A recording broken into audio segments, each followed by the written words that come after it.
Welcome to our channel, ladies and gentlemen. Thank you very much for choosing our show.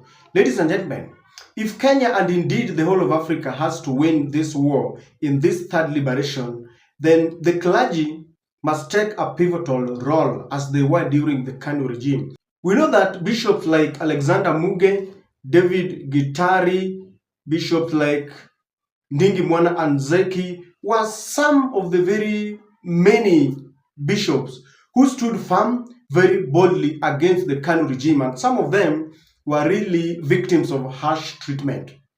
Today, many of our pastors and bishops have decided to be envelope pastors.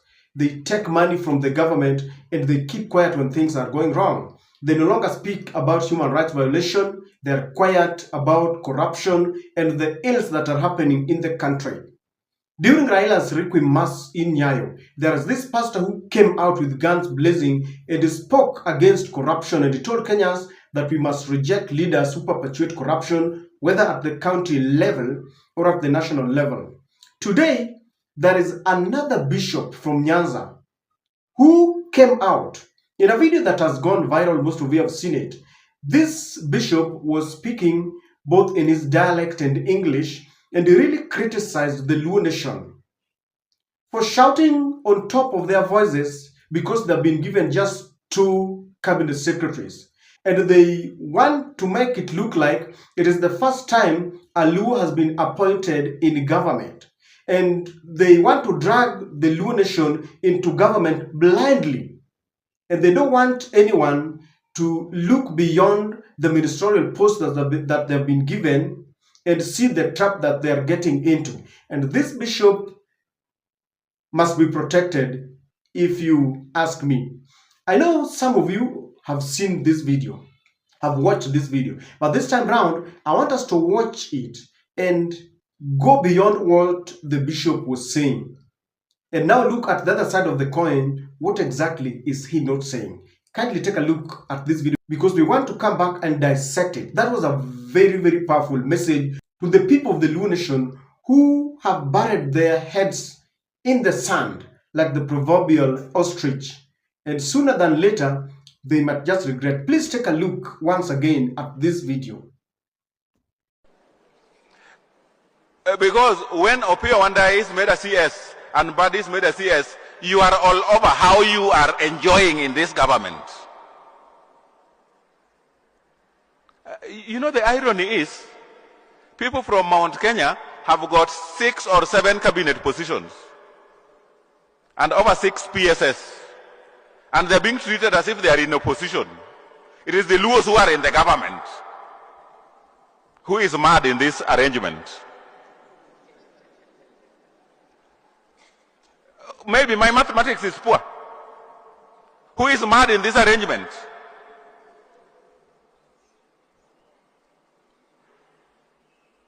I counted them the other day. There are about 8. The Mutahi Kagwis of this world, the Lee Kinyanjuis. Uto ungario kende to kwane ndune serikal.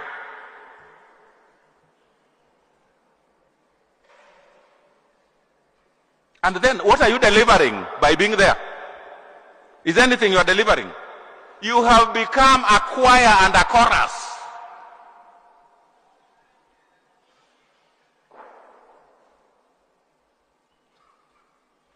I don't think there is any government that has killed its people more than the Ruto government in the history of Kenya.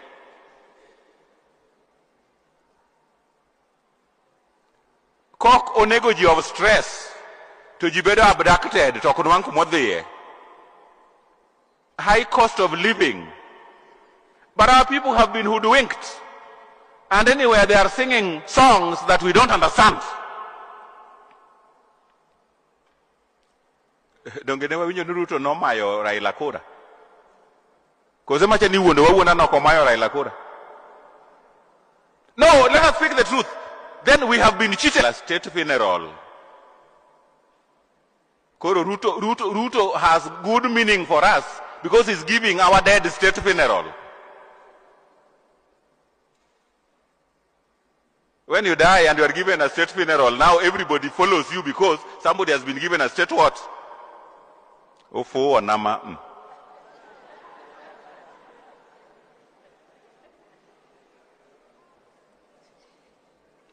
Where are we headed to? Where are we headed to? Because now, ladies and gentlemen, you will agree with me that that was powerful. What do you make out of the message that was being delivered very powerfully? Because you must agree with me that this regime is very cruel.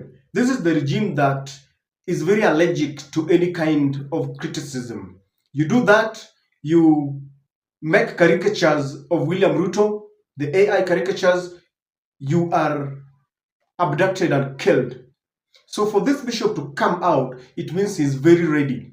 And this warning to the Luo Nation came at the right time, because I don't understand what is happening with the Luo Nation. Some of them behave as if they have been bewitched by William Ruto himself. Ladies and gentlemen, let us delve into this discussion. What do you think the bishop is telling the Luo Nation? Number one, the Luo is being reminded that this is not the first time we've had cabinet secretaries and permanent secretaries. There was once a very powerful PS in the Interior Ministry called Oyugiogang. So powerful he was that we are told when he called chiefs or sub-chiefs or DOs, they had to stand up and salute. He was a ruthless man. We had people like Otieno Dalmas, Oloa Ringo. Even recently, Ochila Yako was a minister in the Ministry of Energy and Petroleum or something. So Pio and I being in the Ministry of Energy is not something big.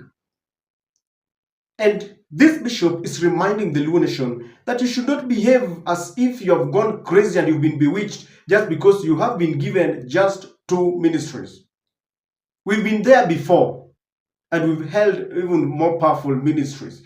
I know for the first time, there is a finance minister coming from the Luo Nation, which is good, but this must not make them go crazy as if the world is ending. There is a life after the ministerial post. So this bishop is reminding them, please don't behave as if you are the first person to be a minister. Don't drag us there saying that this is the best, this is what. We have been there before. In fact, very many years when some of them were still in school. Number two, the bishop is reminding them that they must understand that they were appointed in those ministries as a matter of merit. They merit being there. They are Kenyans. They are taxpayers. They qualify. Not unless they feel that it was a favor. Because favoritism would mean that you don't have the qualifications, but you've been pushed to be there.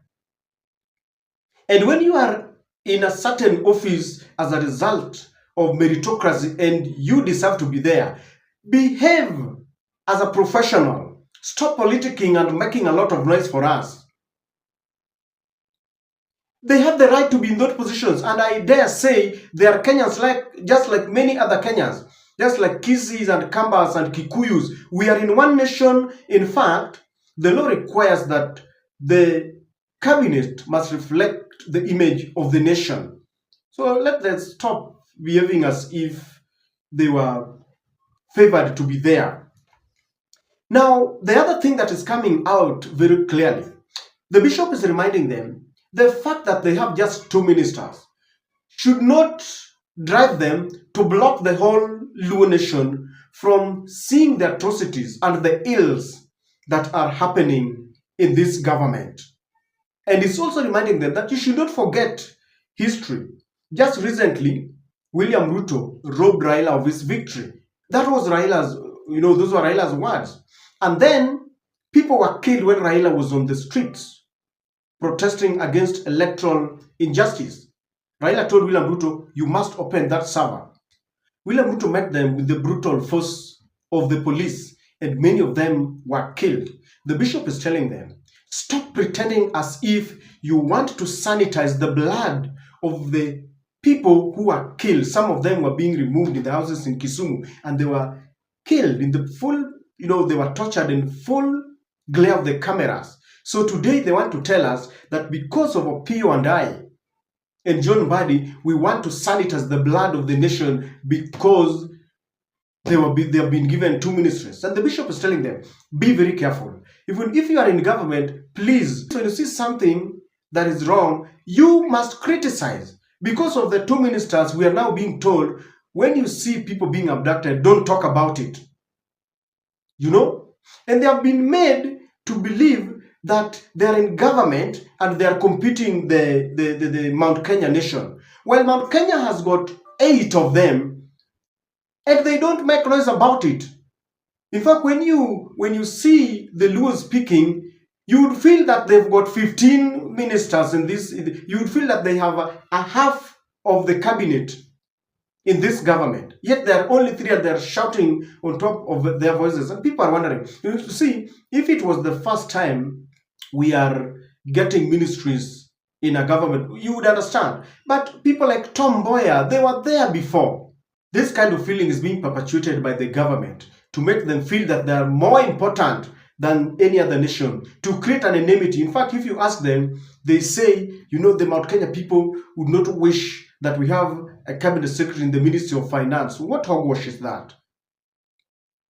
And these are things that are being created because William Ruto is using them. And they are being reminded to stop being cheap.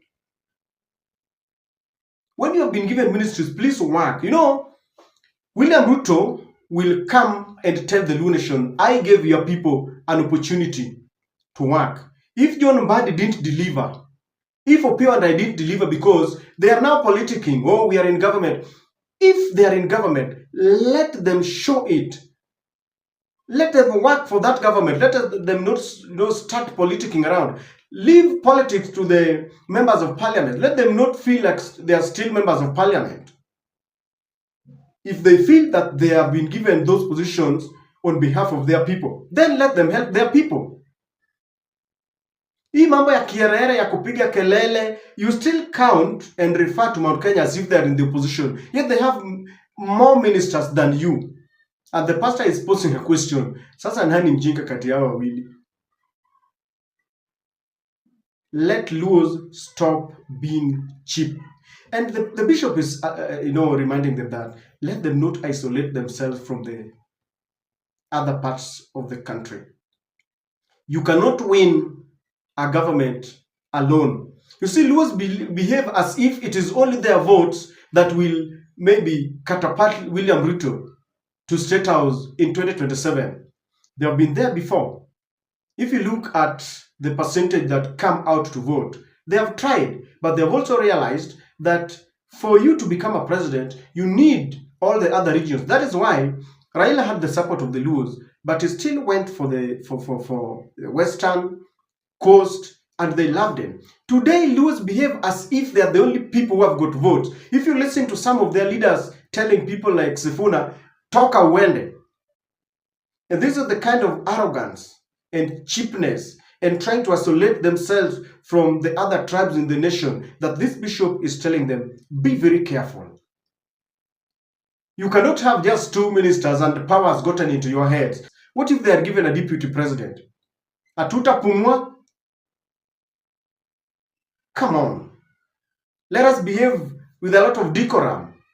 Tumaye kuwa na waziri wengi bwana. You know, if you go back to history, you know we've been there before. And lastly, the bishop is reminding the Luo nation, calculate very wisely ahead of 2027. Guys, let me tell you something. I know there is this fear that has been sold to us. You know, Ruto defeated the deep state and therefore no one will defeat him. He defeated Raila and Uhuru Kenyatta. He was just a deputy president. Now he's got the instruments of power. No one will defeat him. It's okay. But you see, you never know what the future holds for us. What if you support William Ruto with much arrogance like that, and then the regime changes, and it is Rigathi and Kalonzo and Martha Karua and Natembeya, and you had said that Mount Kenya should be isolated, and you have isolated yourselves from the nation. Raila is no longer there, by the way. What will happen? Let us play a kind of politics that even if the person we are supporting loses, you are still friendly to the government that will be there. Let us just behave as if the world is ending because we have the energy ministry and the finance ministry. And this kind of politics and an enmity, an imaginary enmity, that is being magnified. I've seen most of the forums in WhatsApp and there are people, I think it is the NIS trick.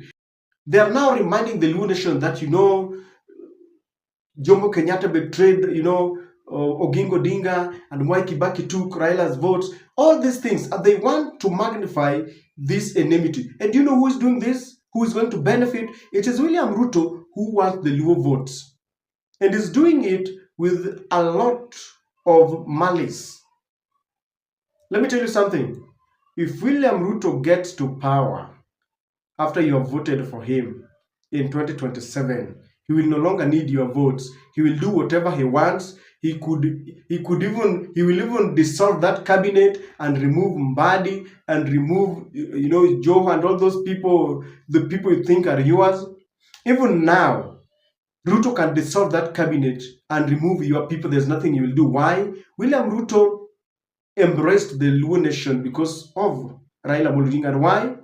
He knew very well the people of Western really voted faithfully and honestly for Raila Odinga. He tried getting to Western, but Raila blocked him. He tried getting to the coast, Raila blocked him. He wanted Raila because of that. Now that Raila is not there, William Ruto can get to the coast just through Joho, walks alone, and they say, let us work together. He can go to Western and say, let us work together. If you think I'm joking, let me ask you a question.